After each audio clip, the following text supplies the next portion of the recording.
Hi, I'm Chris. And I'm Anna. We're the Hutchinsons. We own Hutchinson Maple Products in Lake Paul, Nova Scotia, and we're the largest certified organic maple producers in the province of Nova Scotia.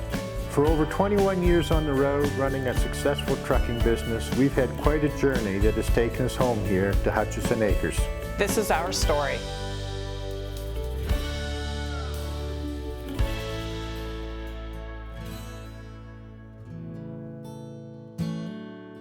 It's a beautiful sunny day in the sugar bush.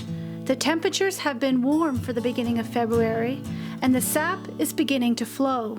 And the deer have been out, as Chris points out, eating the young maples. As you can see here, the deer have been chewing the maples. Now, this is not necessarily a bad thing for the sugar bush. You need a balance in here. These deer, there's no way they're going to eat all the maples. They don't eat the taller maples. Anything over 3 feet, they're not too much interested in. They like the younger shoots, so there's no way that they can eat all of them. So in fact, what they do is kind of provide a bit of a thinning, and it's not something that will bother our bush in any way.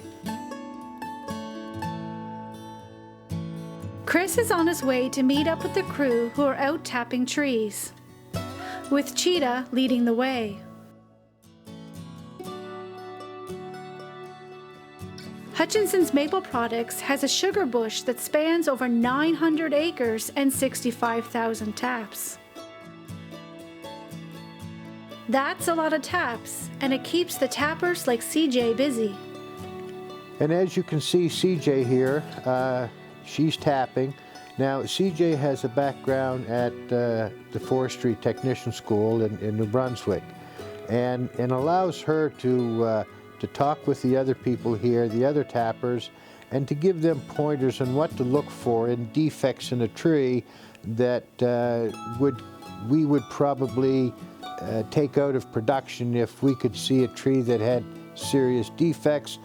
This just eliminates problems later on in the season with leaks and bacteria that comes with a tree that has a defect in it. So CJ is able to work with the rest of them and show them what to look for. Now, as you can see today, it's nice, it's calm, and these are the days that we like to be in the woods. When our winds get up around 60 to 70 kilometers, we do have a tendency to pull everybody out of the woods, because then the risk goes up of a limb being dislodged. It's when we first start to see damage occur in the woods with these winds, so we don't operate in the woods at this time. Cheetah is loving the snow. With the tapping well underway, Chris journeys on to another part of the sugar bush that needs some attention.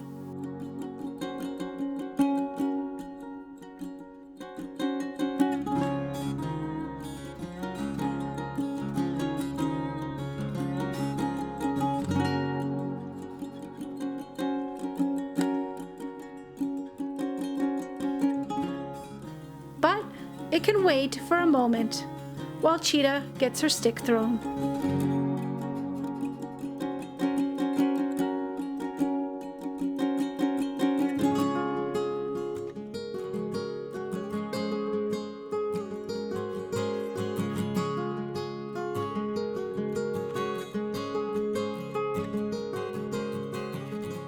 What I'm about to show you today is something that we've been trying a little bit of research in the last couple of years.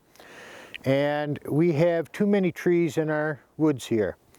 So what we've done is we've gone through, and you'll see the X's marked on trees.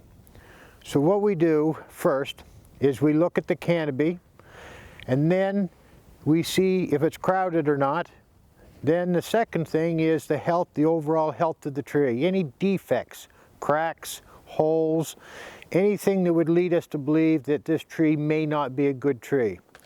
So once we've established the trees that we want to keep long-term and the spacing that we want to keep long-term, the next stage is to walk through and take out anywhere from 15 to 18% in a crowded situation. We never want to take more than 18% because it opens up the canopy too much and our young maples will not grow up from the floor, and we will end up having to plant something there to replace that.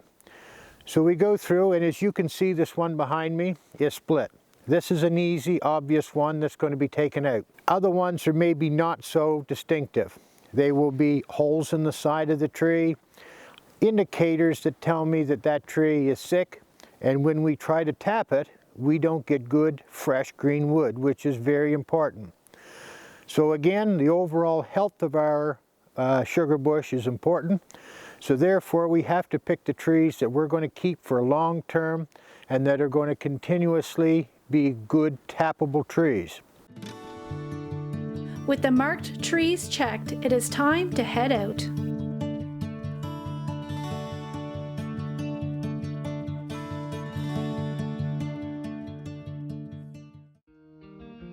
Meanwhile, Anna has been busy at the office as she organizes some big shipments coming up.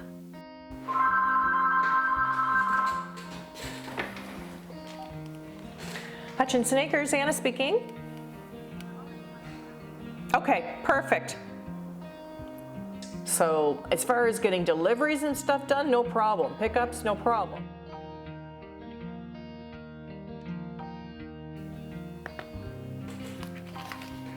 So currently, we are just starting to work on some orders, some export orders. So we have in front of us a very large order going to Saudi Arabia. We have and it seems like they always come at once. It doesn't seem like they can spread them out into different sections of the year, and as soon as we have that one finished, we have another order going to Costa Rica. And as soon as we have that one finished, we have another full container going to the Netherlands.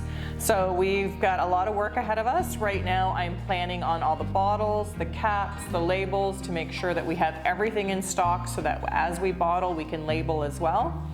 It is a lot of work because of COVID. Things are a little bit slower in getting supplies. So we have to plan a lot ahead to make sure that everybody is in full production, that we have a good supply of everything that we need. Sometimes I have to go to multiple different suppliers to get everything that I need. That's what's up and coming in the next few months, so we're going to be very busy. And they are not the only orders. Caitlin has been busy filling the online orders, including the Valentine's Day boxes. So every month we do a special on the website, different items every month. And then when special occasions occur, like Valentine's Day coming up, we do a special Valentine's Day box. And we've partnered with Peace by Chocolates, and we're putting one of their box of chocolates in every one of our gift boxes for Valentine's Day. So every time a holiday comes up, we try to come up with a creative new box where there's Mother's Day coming soon, and then there's Father's Day. And we try to just encourage people to purchase, and especially during COVID, where they can actually ship something to a relative that they might not be able to see at other occasions. So we try to really encourage people to send something from Nova Scotia to a relative or family member or a friend that's living elsewhere, and really try to encourage them to support their local producers. As the sap is already flowing, the machines are up and running, producing the maple syrup to fulfill those orders. And Anna hopes for a good season. Things right now are looking like it might be a short season. We don't have quite as much snow as we would particularly like at this time of the year. It's off and on. Our weather is, it's either really, really cold or really, really warm. So typically in Nova Scotia, we have a lot of cold nights, warm days, which makes perfect maple syrup weather. We don't seem to be quite getting that this year, but it's still early. We still have time. So we're hoping that the season is long and that we will continue to do really well. Next week on Hutchinson Acres, we head to the cookhouse as the part for the membrane is finally in. But will it work this time? Plus, we get to meet a new family member.